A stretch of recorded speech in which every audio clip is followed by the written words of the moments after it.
শয়তান কোন কারণে সে ইবলিস হলো, শয়তান হয়েছে? শয়তানের সবচাইতে বেশি আমল ছিল, বুঝেন?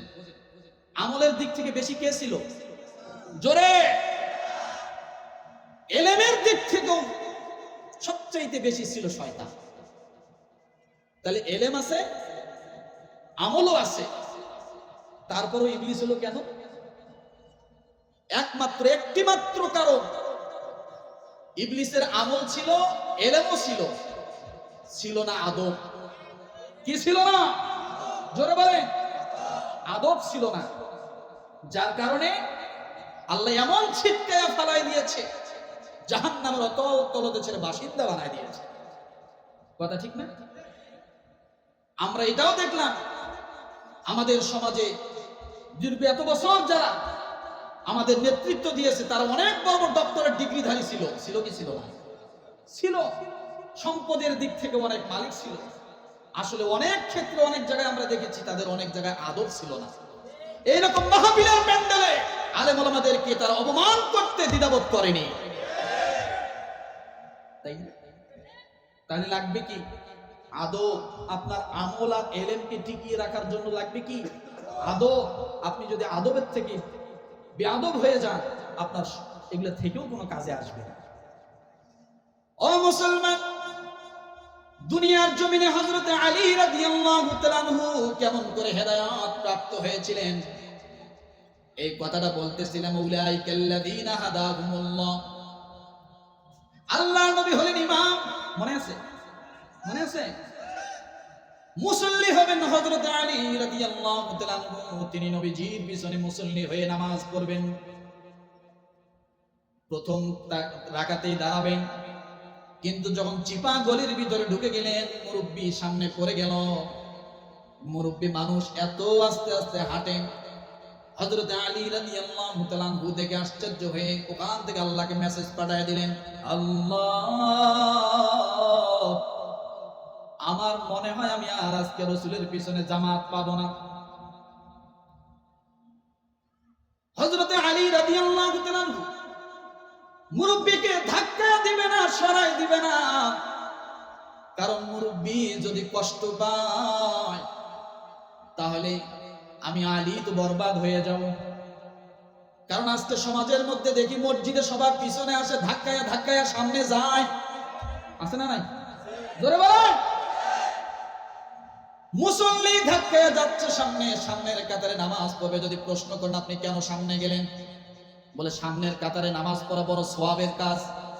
এবার পিছন দিক থেকে ডাক দিয়ে বলেন, মুরব্বি তাহলে দাঁড়ান, একটা মানুষকে আপনি কষ্ট দিয়ে আসলেন, আপনার পাগুলো তার গায়ের সঙ্গে লাগলো, তার কাঁধের মধ্যে লাগলো, সে বিরক্ত হলো, কষ্ট পেল, বলেন কষ্ট দেওয়াটা কি? তখন আর বলতে পারবে না।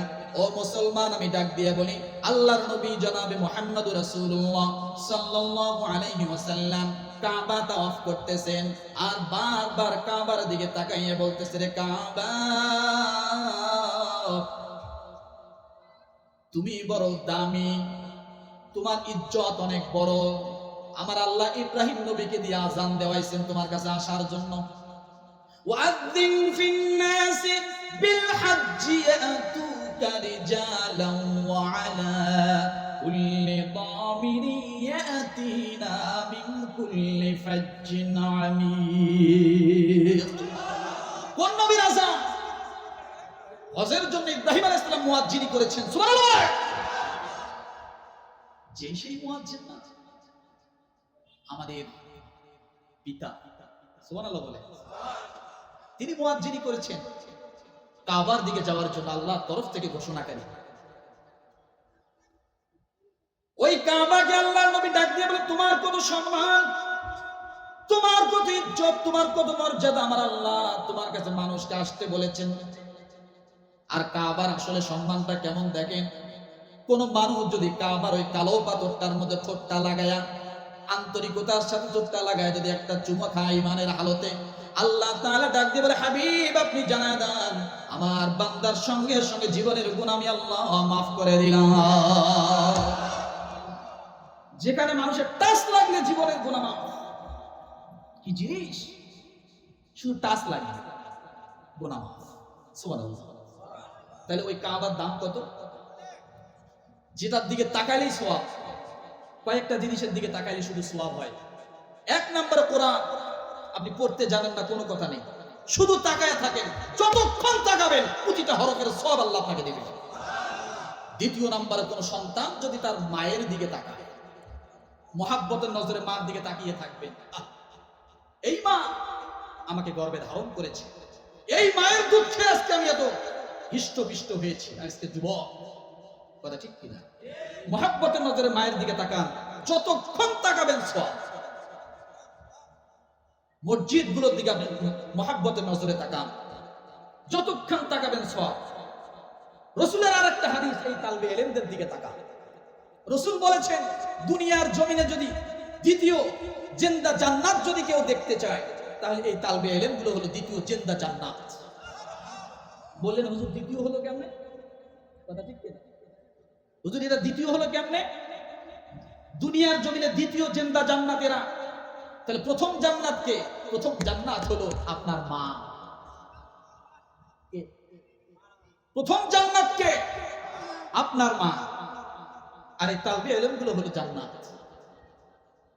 ও মুসলমান, ওই কাবাকে আল্লাহ নবী ডাক দিয়ে বলেন তোমার এত ইজ্জত, এত সম্মান, চুমকাইলে গুনাহ মাফ হয়, তোমার কাছে যে আসে তার মর্যাদা বেড়ে যায়।